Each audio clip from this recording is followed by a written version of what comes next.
Matilda.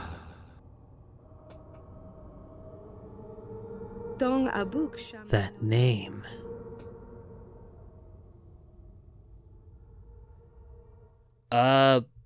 Hello everybody, welcome back to Star Wars KOTOR. My name is Burning Earth Chris, and, I don't know what the hell's going on here. Let's, I guess we're playing, Arise. Become greater beings. What the hell? In the last episode, we did the Brotherhood of Shadow mod. Well, part 1 of it anyway. I guess this is part 2? This is terrifying. Let's proceed, I guess. I failed her because the Force failed me. It turned away from me, so I returned the favor. What the hell is going on here? I'm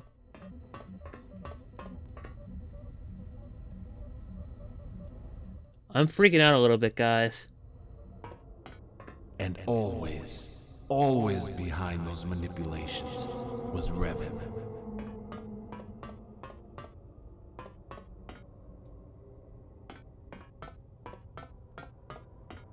I will do what, as a Jedi, I should do. I will destroy Sith. I will destroy you. Oh my god. Sarah Dagana, come on, girl, answer me. Look at me, anything. Sarah Dagana, aka Shadow.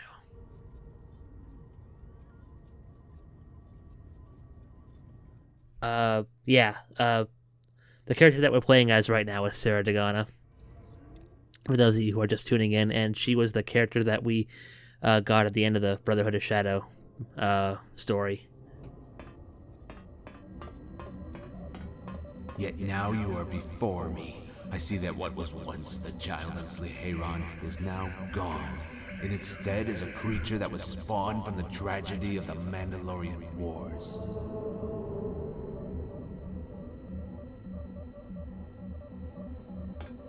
This is terrifying.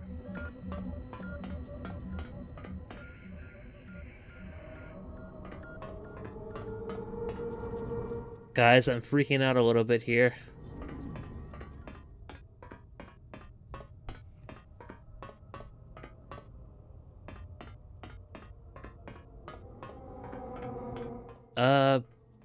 Where do I go now?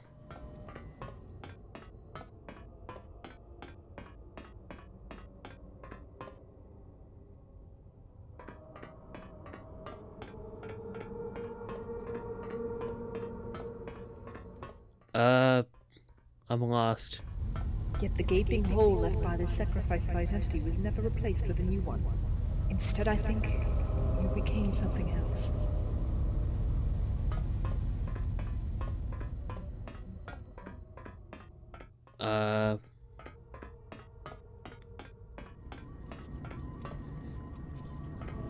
Damn, guys, you really know how to set up a story.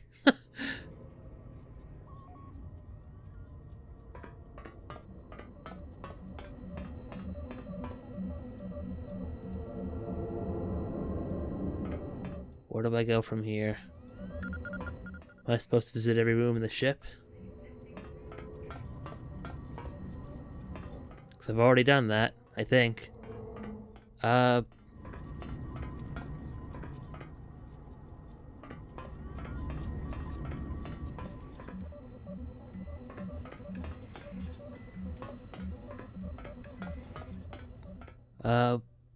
Where else am I supposed to go?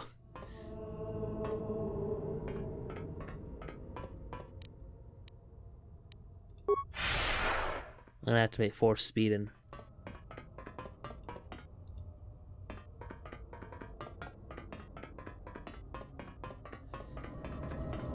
fly through real quick. What?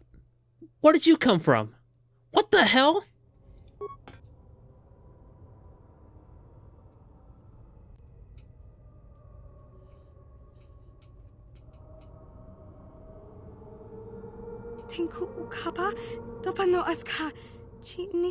But that's not possible. And so at last, you have come.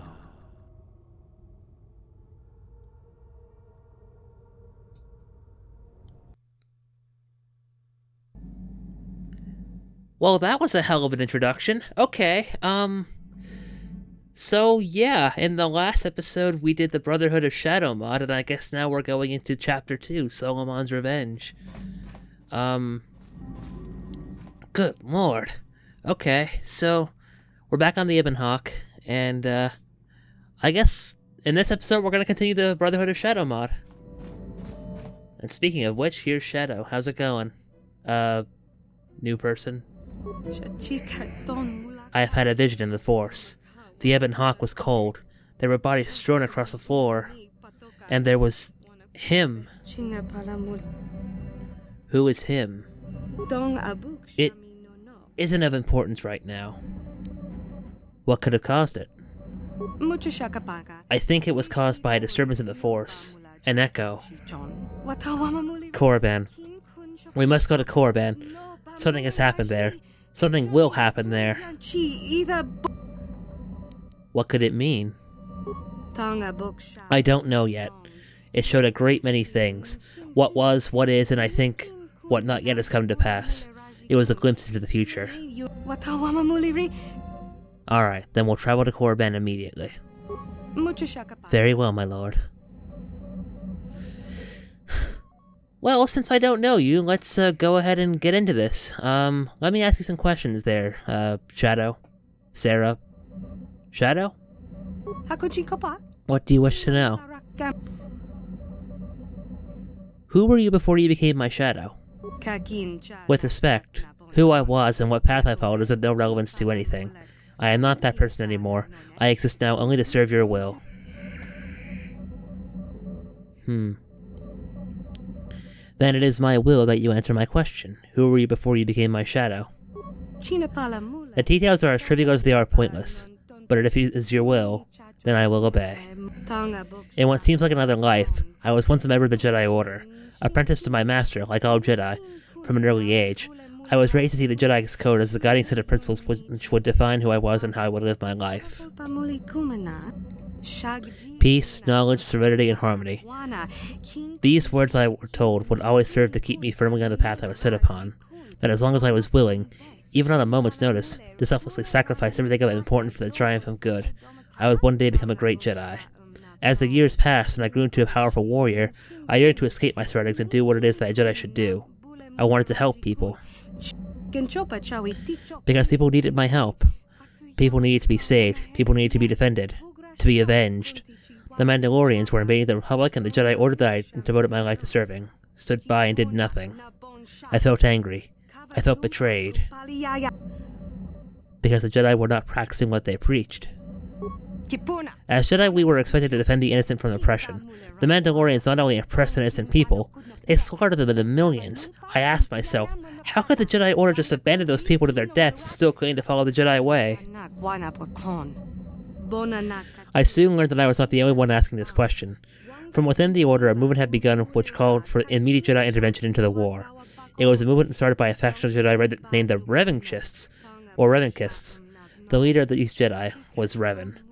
I remember the day I met you for the first time. It was the day I chose to follow my heart and at last do what was right. It was the day I left the Jedi.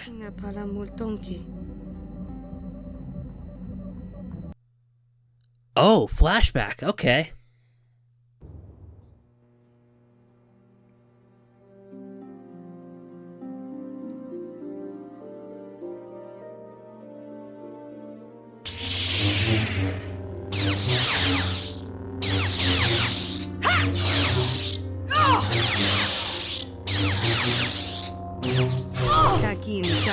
So Anna, we have sparred with one another since we were children.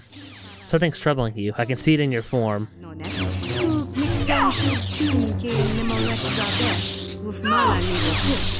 It's nothing. Forget about it.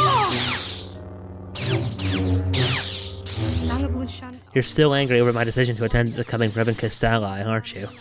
It's my decision, Talana, no matter what my master says. You shouldn't just dismiss his warnings like that. My uncle means well for you, even though sometimes he may not express it as openly as you would like. I don't doubt that he cares for me, Talana.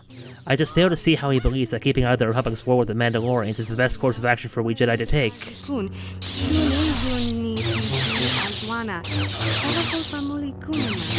What my uncle believes also happens to be what the rest of the Jedi Order believes. War brings out the worst in Jedi. We should not let the failures of the past endanger our prospects for a safer and more secure future. The Great Sith War was a long time ago, Talana. Its mistakes will not be repeated again. How can you know that? The Jedi chose to embrace war, and it nearly resulted in our destruction. Fighting a war against Ensar Kun and the Sith is one thing. Fighting a war against the Mandalorians is something else. I see your point, but do not think I'm willing to concede just yet. When we were children, we were taught that as Jedi it is our duty to defend the weak from tyranny and oppression. Out on the Rim, people are dying on a daily basis. Where are the Jedi who have sworn to defend them?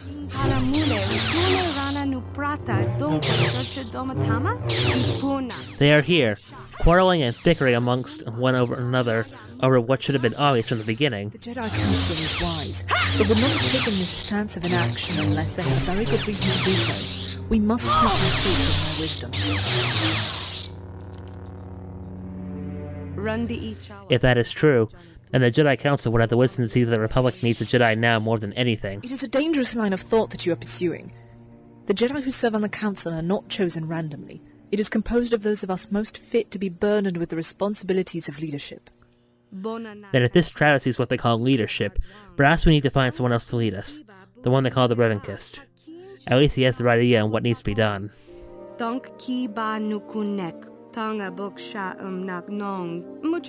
the least I can do is attend the Revanchist's rally. I just hope you don't do something you'll regret.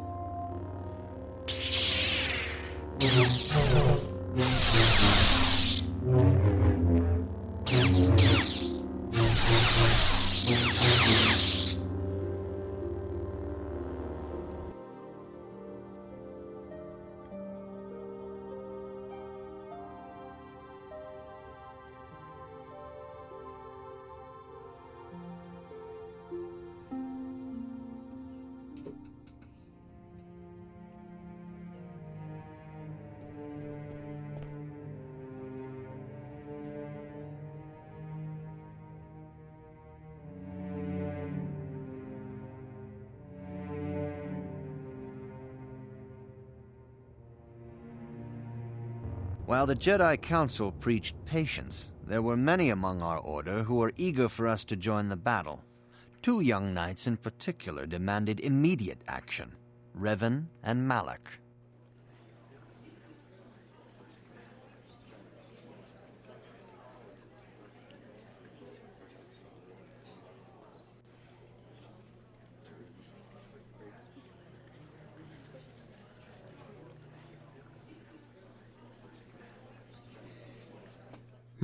Okay, so now we can choose what Revan is saying here. Okay.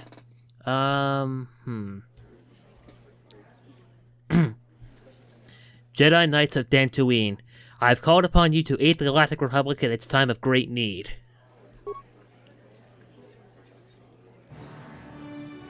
That's a big rally. And you, my friends, have answered that call.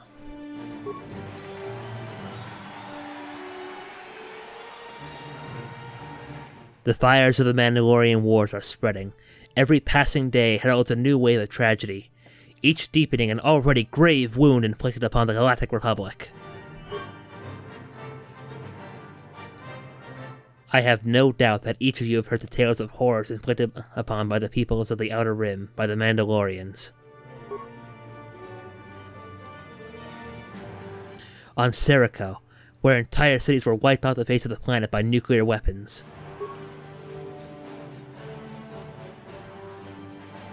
On Iridonia, where basilisk war droids rained down from the sky like meteorites, leading a wave of destruction and death in their wake. And of course, KOTOR. Yes, the rumors are unfortunately true. The Mandalorians have brought the entire KOTOR species to the brink of extinction.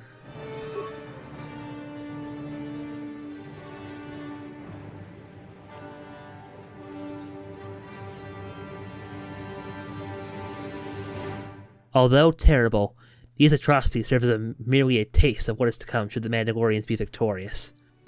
And don't doubt, my fellow Jedi, that we should maintain this stance of action. They will be victorious. I think I bungled that last line. I'm sorry, guys. The Republic needs our help. The people of the Outer Rim need our help. If we continue to deny them the support they gravely need, we will have failed them. But more importantly, we will have failed ourselves.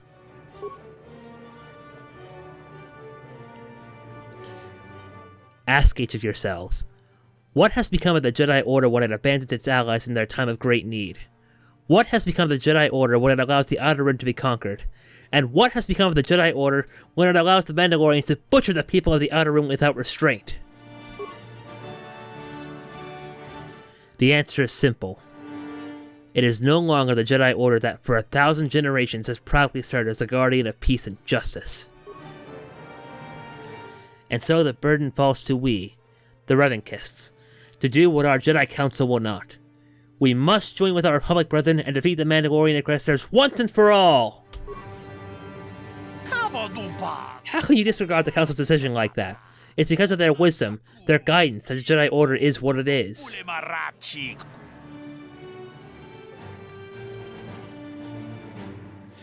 It cannot be disputed that their decision to stay out of the war is one that will bring a lasting security to the Jedi Order, but at a cost to the galaxy around them.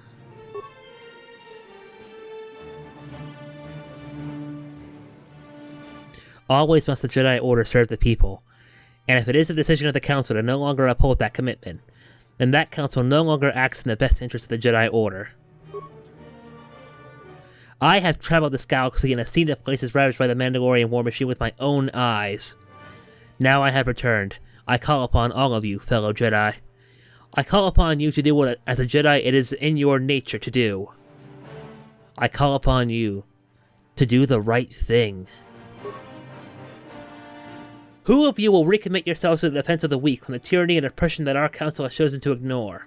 Who of you will join me? Come, my fellow Jedi, we shall know no boundaries. We shall show no hesitation. We shall fight the Mandalorians with all our strength and push them back to whence they came. Commit yourself to the Revanchists. And we shall win!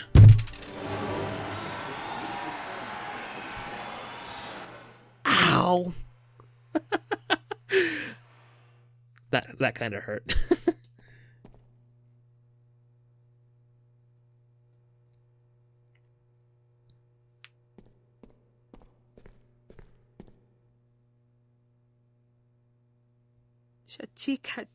I have heard you speak, Revanchist, and your words have cut deeper than any blade could ever reach. I want to lead this place. I want to join with you. I want to wage a war which shall save others. What is your name, Jedi? As you yourself once said, it is not who I am that is important. It is my message. I want to join you because, like you, I see what the Jedi Council cannot.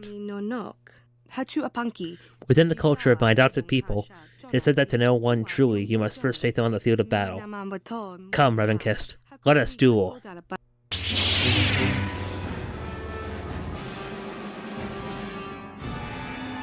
Oh, okay.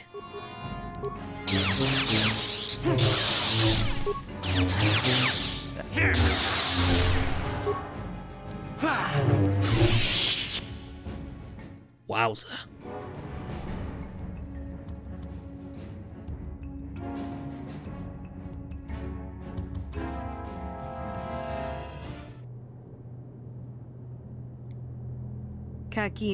I'm sorry, Talana, but I must leave you and my master behind.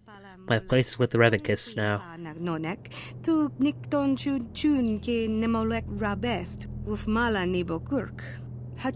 When my master returns from his meeting with your mother Tendra, inform him of my decision.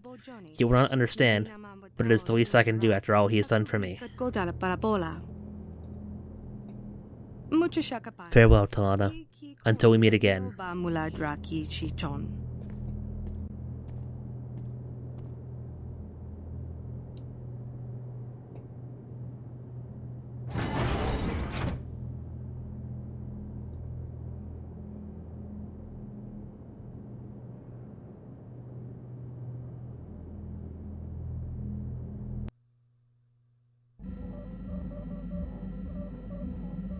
Wow. That's a hell of a backstory. And I love that they tied it in with the comics, too. I don't know if any of you have read the Knights of the Old Republic comics, but some of the story of Revan was actually illustrated in a comic line series, and a lot of what Revan said in that speech, and a lot of what Shadow said, was actually canonical. Shadow said that it is not my name, not my message that is important, but my message that is important.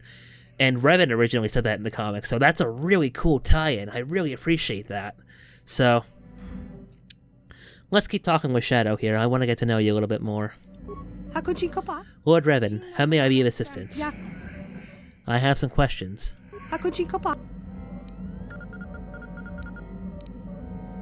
Did you fight in the Mandalorian Wars? Yes, I fought in the Mandalorian Wars, along with every other Jedi who has defied the Council and followed you to the Outer Rim. What battles were you in? There was little which distinguished a single battle from the next. Always were the Mandalorians well prepared to face us, and always were the battles long and costly. As a Jedi General, I participated in many battles. I was at Daggery Minor, where I commanded the assault which led the liberation of the Klamath system. I was one of the Jedi at Terrace, and like most, I fought Duxon, Althir, and Malachor V. Oh, wow. Daggery Minor also has a mention in the second game, Knights 2. So, but we'll get into that later on. Tell me of the battle at Daggery Minor. The battle at Daggery Minor was the first battle I participated in, not only as a Revanchist, but as part of the Republic Navy. It was a few weeks after my recruitment on Dantooine, and merely days since you announced publicly that we would defy the Jedi Council and join the Republic in its war. The repercussions of our new alliance with the Republic were not yet felt as strongly as they soon would be by the Mandalorians, who fought, as always, like beasts. We lost that battle, and was it the last planet within the entire sector. I think in many ways our defeat at Daggery Minor served to show us firsthand the true strength of the Mandalorian war machine that until then we had only heard about. To fight them, to defeat them, we had to adapt. We had to become stronger. We had to, all of us, learn to embrace war. Alright, tell me about the battle in the Klamath sector. The battle in the Klamath system was in itself a series of smaller battles where we fought to control the key planets situated within the area. It was the first battle I participated in where I was more than just a lightsaber. Following my promotion to general, I now had some authority over the troops I fought alongside with. The Klamath system, although thought many to be united, was still mired by ancient hatreds which had complicated the Republic's past relations with the system's foremost planets, Klamath and Mariposa. Ultimately, it was Klamath that would pledge its support to the Republic, while Mariposa, who idealized Mandalorians as the epitome of a warrior race, offered its planet as the main Mandalorian stronghold of the region. Oof. For the Klamath natives, it was an alliance that was wisely chosen. After a long battle which lasted many days, we pushed the Mandalorians from Mariposa and defeated the natives who had supported them. Tell me about Terrace. I won't go into the details, but on Terrace, something happened which radically altered my perspective of events. It changed me in many ways, and in essence thrust me forward to ultimately become your shadow after the war's end. Okay, fair enough. What about Duxon? When it was finally time for us to take Duxon, the home of our enemy's base of operations, we'd already been fighting and winning the Mandalorian Wars for some time. After months of probing the Mandalorian lies to determine weakness, we at last launched a full-scale assault which would take us into the heart of the Neo-Crusader Command. The Mandalorians have been fortifying Duxon for decades, and they were deeply entrenched within the jungle of minefields, traps, anti-air turrets, and ferocious beasts. It was never going to be easy to claim a victory there, and it wasn't. I commanded one of the ground units which was tasked with ultimately taking the moon's main fortress and disabling the communications array situated there. The physical and psychological conditions of the battle were difficult for even myself, who I then had experienced veteran of numerous battles to weather. We were fighting within a territory familiar only to an enemy who wore stealth field generators and struck only in small units. We were often forced to abandon the injured, lest the beasts pick up our trail through the scent of burnt flesh and blood. And for every single Mandalorian we killed, we lost at least 10 Republic soldiers in return. In battle, the soldiers under my command managed to maintain their composure despite the ever-looming threat of death. It was between battles that they betrayed their true feelings to me. They were terrified of the enemy, of the beasts, the jungle itself, At the end, when the compound was taken and the communications array destroyed, I boarded a ship back to the main fleet with a handful of soldiers from my unit that survived. I remember as we departed from that jungle for the last time, one of the soldiers said something to me that I will never forget. She said, "General, down there in the jungle are the bodies of my fellow soldiers. They were my comrades, my friends. I want to remember the good times we had together, but I can only remember the smell of their blood. It seems in war there are no unwounded soldiers." Indeed. That's rough. Okay, tell me about Althir. The battle fought at Althir proved to be one of the most decisive battles of the war. It was primarily a ground battle, where our forces engaged the Mandalorians as they defended the settlements they had captured during their initial invasion. The memory at Duxton was still fresh in the minds of the soldiers. Those who had survived, who had witnessed unspeakable horrors there, were each of them now driven by a newfound sense of purpose and vengeance. We Revanchists have also changed. In many ways, we were beginning to resemble the very Mandalorians that, years earlier, we had sworn to destroy. We were not afraid to sacrifice lives for strategic gain. We took very few Mandalorian prisoners, and above all else, we grew to despise weakness in all of its forms. At Althir, there were very few Mandalorian survivors. At the end, when the bodies of our fallen enemies were being collected for disposal, I remember gazing out across what was once a battlefield, and just seeing rows and rows of discarded Mandalorian armor. They were dead. All of them. Oh my god. You certainly paint a really pretty picture of war there, don't you, Shadow? Alright, so... And this battle's gonna come in later into the second game, but, tell me of the battle at Malachor 5. Malachor. I don't want to speak of that battle. My memories of it are painful. Alright, you know what, that's fair. Let's go back to my previous questions then. So you were a Jedi General? When I left the Jedi Order and joined with the Revanchists, I was still a Padawan. I had much to learn, yet without a master to instruct me, it was my experiences during the Mandalorian Wars which became my teacher. Within the culture of my adopted people, we are taught to read the emotions of others through their movements. When I first became a general, I was overwhelmed by how sincerely grateful the battle-hardened Republic soldiers were to we Revanchists for what was to the Republic Navy, a widely celebrated intervention. They respected us, they listened to us, and I think in many ways they loved us. We were the saviors who had come to rescue them in a time of great need. We were their champions, in essence. Alright, back to my previous questions then. How often did you meet with Revan? Well, I guess with me. In the early days, I did not have any contact with you beyond the standard orders that every general received through the communications network. Yet, in ways I cannot describe, I felt you were always with me. It was not until after Terrace that I began to meet with you more frequently. I had no doubts that it was due to what had happened there, but I was not one to complain. What happened on Terrace? Okay, that's the same answer as before. I'm sure that we'll find out, though. Okay. Tell me of your experiences with the Sith Empire. The Mandalorian Wars have changed all of us. We were no longer the Jedi who had come to the aid of the Republic in its time of great need. We were greater. I was greater. What was your role? Within the Sith Empire, I was your shadow, a hand-picked, highly trained personal assassin. Hand-picked. As a Jedi, and as a leader, you were perceptive enough to spot potential even in its most basic of forms. During our first meeting on Dantooine, it was the extent of my potential which appealed to you. Yet it was not until after the events of Terrace that I was deemed worthy enough to further warrant your attention. From then on, I would frequently accompany you during those final months of the Mandalorian Wars. I was experienced, I was capable, and most important of all, I was loyal to you, Revan, and you only. After Malachor 5, I was chosen to serve as your personal assassin. Your shadow. Highly trained? My experiences during the Mandalorian Wars have shaped me into a hardened warrior. Yet to be your shadow was not enough. I need to be more. I need to be greater. My devotion to serve your will was never itself questioned. The problem was that I lacked the means to exercise the devotion through my actions. So by your own hand, I was trained in the ways of assassination and stealth throughout the endowment of ancient and forgotten techniques that originated from the Sith of old.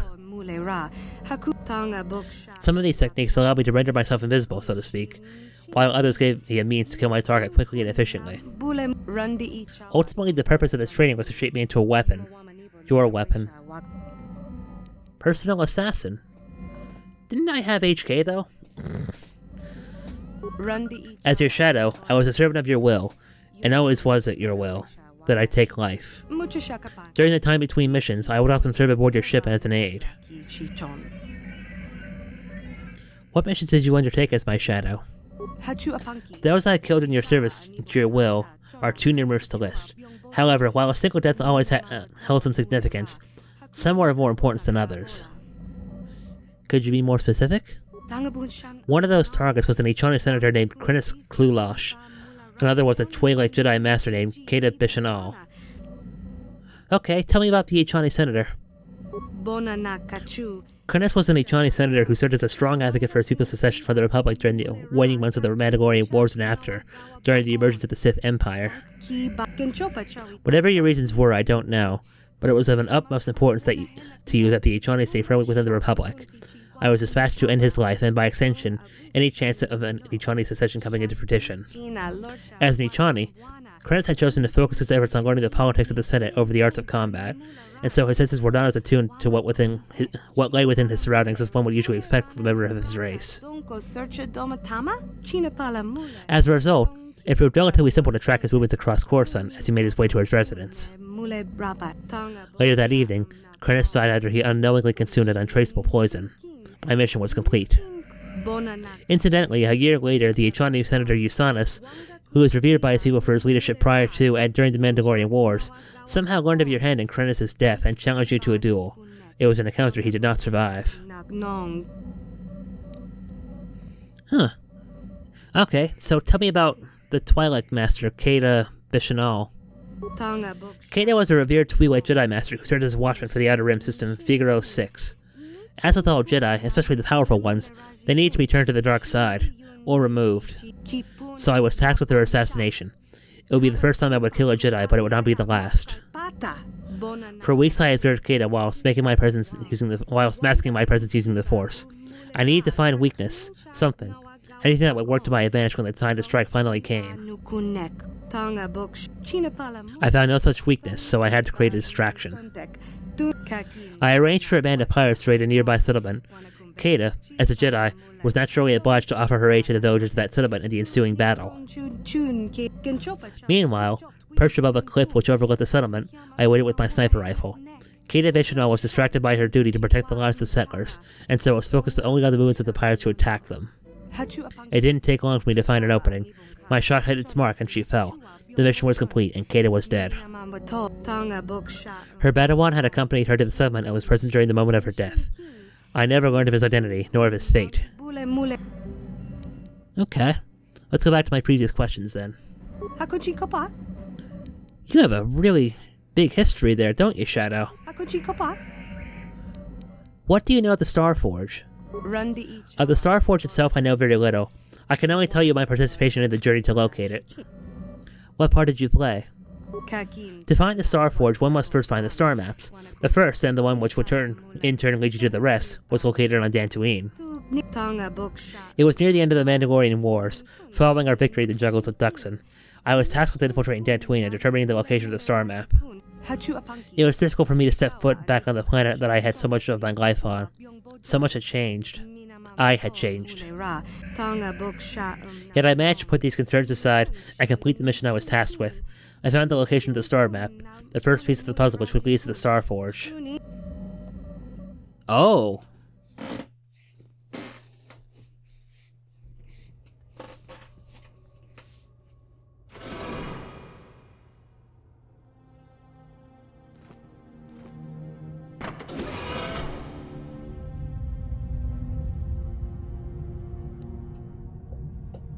The star map is here, no doubt about it.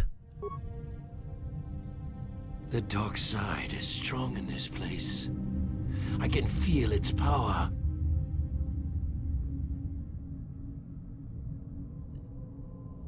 That is of no concern to me. I care only for the map.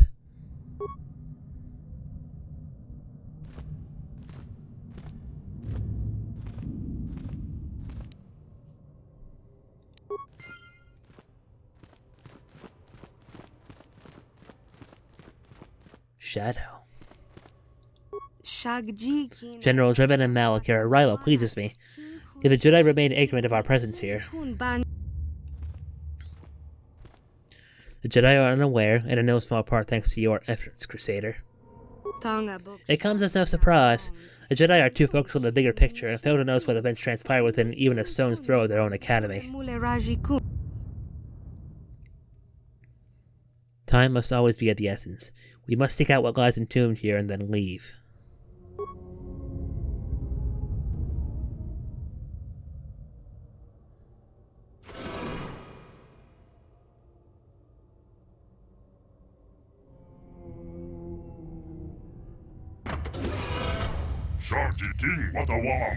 This droid is speaking in a language you don't recognize.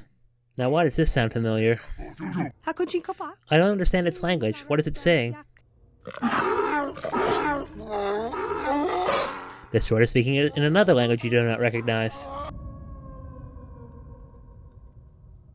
An age ago, this droid probably communicated with a variety of different species, and so will be programmed to understand and speak many different dialects.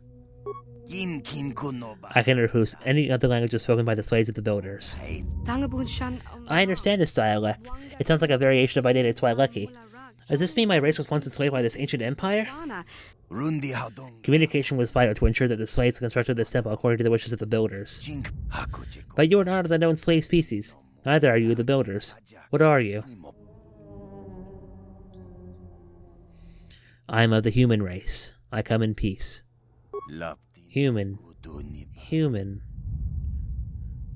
The droid goes silent as it searches databanks for information relating to humans.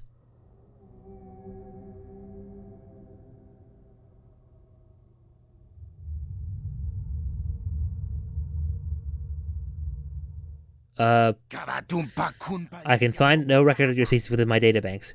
You are an unknown factor. I must activate my defense protocols. Uh-oh. That's not good.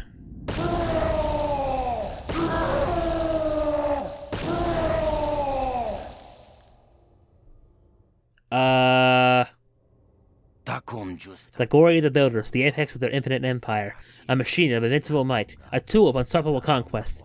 The secrets of the Starforge are open only to the worthy.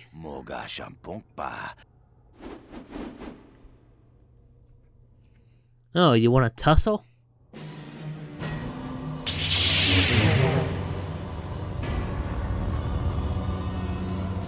I do love that they're expanding upon what's already been established. And paying respect to it, like, it's complementing the story that's already been established rather than contradicting it. It's like Wing Commander Saga doing with Wing Commander 3, I love it.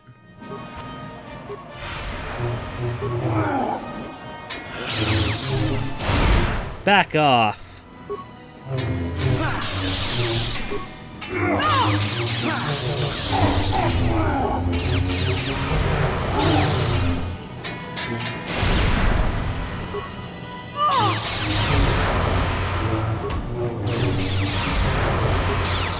Alright, let's just take him down.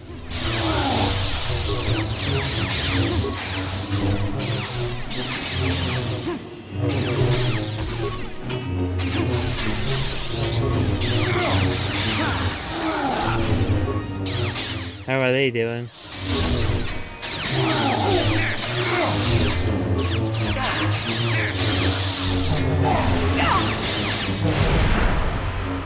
Who do you think you are using Force Lightning on me?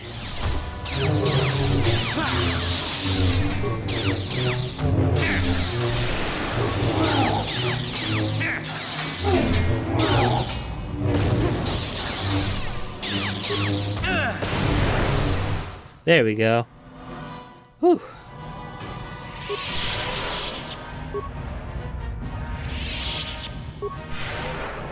Shadow took a few hits, but Mal came out unscathed. That's nice. Let's talk, droid. You've proven yourself worthy, and so the sealed door is now open to you. If you wish to learn the secrets of the Starforge, you must pass through this to the room beyond. To the glory of the builders, the great masters of the galaxy, the conquerors of all worlds, the rulers of the infinite empire, and the creators of the Starforge. Thanks. Can we go through these doors? No, they're locked. Okay. Maybe that's for the best.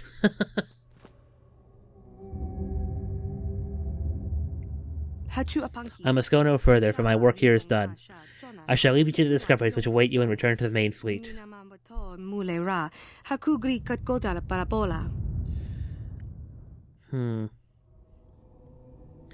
You've proven yourself on Terrace, Duxon, and now here on Dantooine. I sense a bright future ahead of you, Crusader. General Revan, General Malik, I take my leave.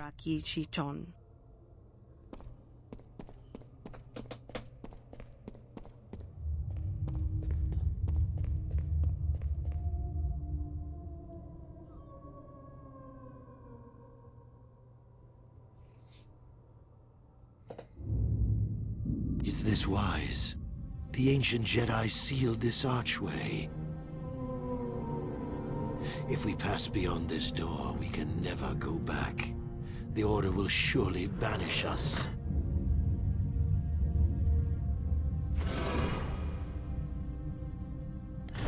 Are the secrets of the Star Forge so valuable? Can its power truly be worth the risk?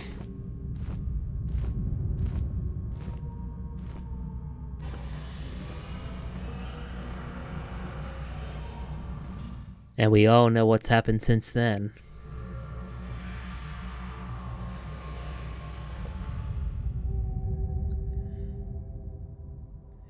We will do what must be done, Malik, for the true war has yet to begin.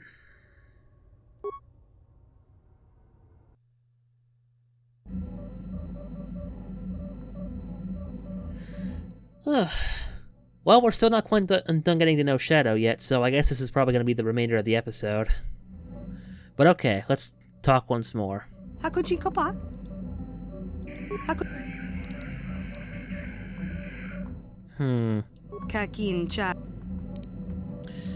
Okay, so that's all about the Sith Empire. What do you think of my companions? You seem to have quite the gathering of followers. Your memories may have been taken from you, but certainly not your leadership skills. Who do you speak of? Karth. The soldier? I know him, or at least I have known people like him. I served with this kind during the Mandalorian Wars. They are trusting, honorable, and always willing to give their lives for a cause that they believe in. Which in turn allows them to be easily manipulated, as long as you maintain the illusion that you still serve the Republic's best interests, so he continue to serve yours. Canderous. Like all Mandalorians, loyalty and honor are held in the highest of regards. He follows you because he respects you, because you destroyed his people at Malachor 5. If you must, feed and strengthen this warped sense of loyalty with misconceptions and untruths, and he will follow you to whatever end. What about mission? The child? So open, so trusting, yet her uses to you are few. While she has potential, rarely does one find the time to build upon that potential in the middle of a battlefield. But we should not be so quick to dismiss her. Through her, we can control the Wookiee, and I with a great many uses. Alright, what about Big Z? The Wookiee presents an interesting conundrum. Should you nurture and encourage its predatory instincts, shaping it into a weapon to unleash upon your enemies? Or do you instead suppress these qualities and shape it into something more subtle? Either way, you'd be wise to remember that child is its weakness, a weakness that can be exploited. What about Jolie? As with all Jedi, this man should not be trusted. He may claim to be different from the rest of his kind, but at heart he is still loyal to the Jedi Code. Use him if you may, but be mindful.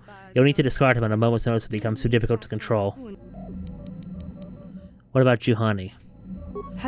This Cathar, she stands on a nice edge between light and dark. A single push on your part will be enough to send her either way. What about T3? The astromech droid is both poorly armored and poorly equipped. It may be sufficient to soak up blaster fire, but nothing more. However, work should not be determined by battle prowess alone. It has other skills which may be of some use to you during our travels. What about HK? This droid, this HK-47, I don't trust it. It is no simple protocol droid, that much I can assure you. HK is an assassin droid. I created him when I was the Dark Lord. This droid was your personal assassin? Why was I not informed of its existence when you were the Dark Lord? No. These concerns are of no importance. You must have had your reasons. Let's see. Can I get anything else out of you? Okay, that'll be all, Shadow.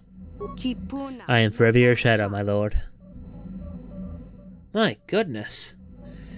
Okay, well, while we're here, let's talk with Karth. Yes, what's on your mind? Alright, Karth. I think it's time we talk about my being Darth Revan. If you're ready to talk, then yes. So am I. And? I can't hate you. I tried. I wanted to hold you responsible for all the things you've done for my wife, for Telos, for Dustil. But I can't. Why can't you? I got the revenge I always wanted when Saul died, but it hasn't brought me the peace that I thought it would. Despite whatever part of Revan is inside you, the darkness that must surely be there, it isn't who you are. That's why I can't hate you, why I don't want any more revenge. You don't have to be Revan. You can be so much more. Whatever the Jedi did to you, they gave you that chance. Whatever's happened up until this point, there's going to come a time very soon where you're going to have to make a choice, and there won't be any turning back. And if I make the wrong choice? Well, then I hope I can save you from yourself. I hope so too, buddy. Alright. Well, Shadow said that we had to go to Korriban, so let's do that quickly.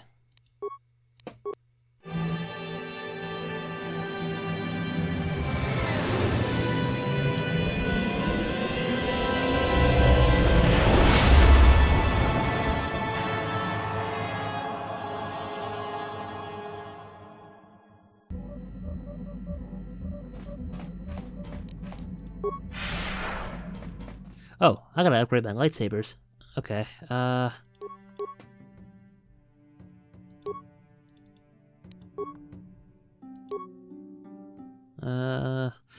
tempted to grab this one, but it also has very limited force, not force attack, limited damage, sorry. What did I have upgraded here?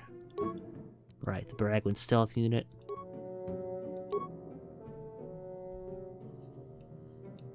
Oh, Damon Drexel's mask. Maybe I'll give you Revan's mask. I think it's only fitting.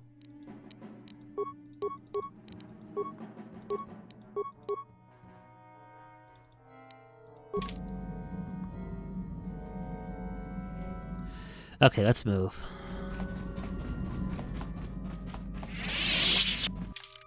I think I'll bring Juhani and Shadow along.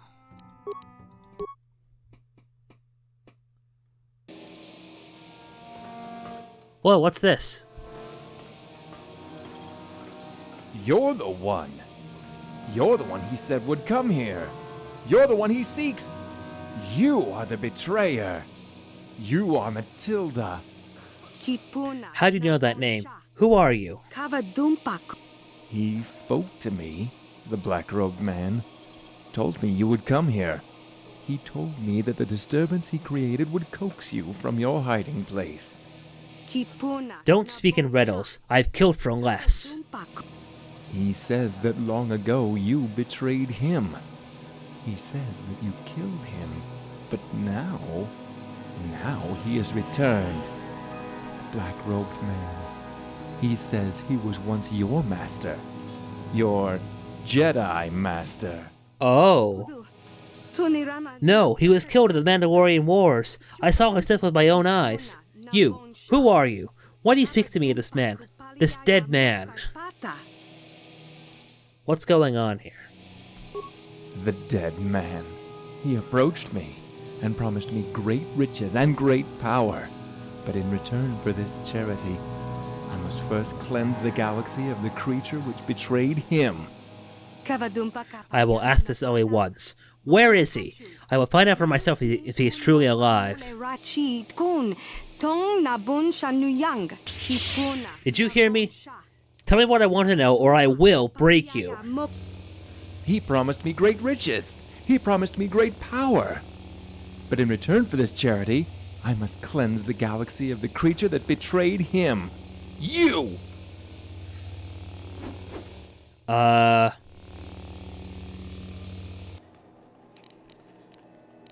Corrupted commoner, okay. Well, my dude, I'm sorry to do this to you, but, why are you resisting that? I will be your doom! Alright, screw it.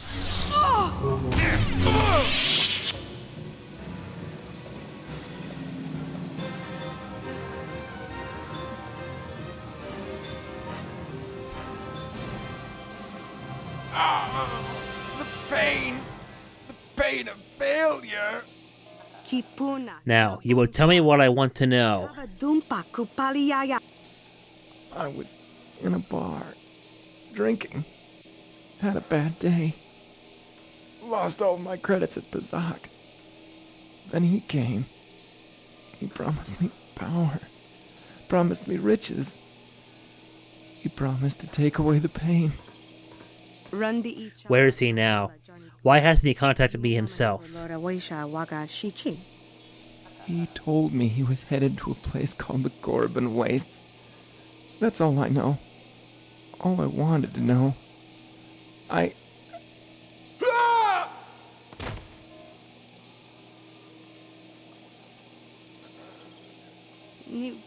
It appears my fears have been confirmed.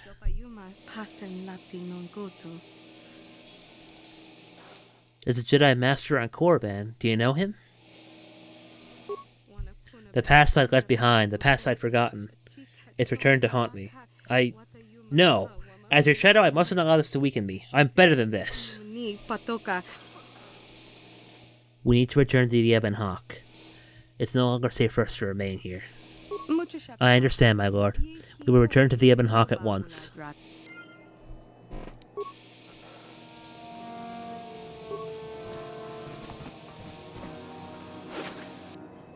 Ichani battle simulant to cryo grenades and a vibro sword. Okay, well, I think I'm gonna end the episode here. So next time we're gonna see what this is all about. So I believe that we are now crossing into Solomon's Revenge territory. So that's pretty exciting. I know this was a pretty long episode and a lot of it was mostly dialogue, so I do apologize for that, folks. But again, I've never played Brotherhood of Shadow before, so I'm really excited to see where this goes. So, thank you all for watching. If you liked this video, consider becoming a patron at patreon.com/BurningerVFX, or consider buying us coffee at ko-fi.com/BurningerVFX. It'll help support the channel, help support future videos like this one, and we'll see you guys next time. Take care, everybody. I'm Burning Earth Chris, and may the Force be with you.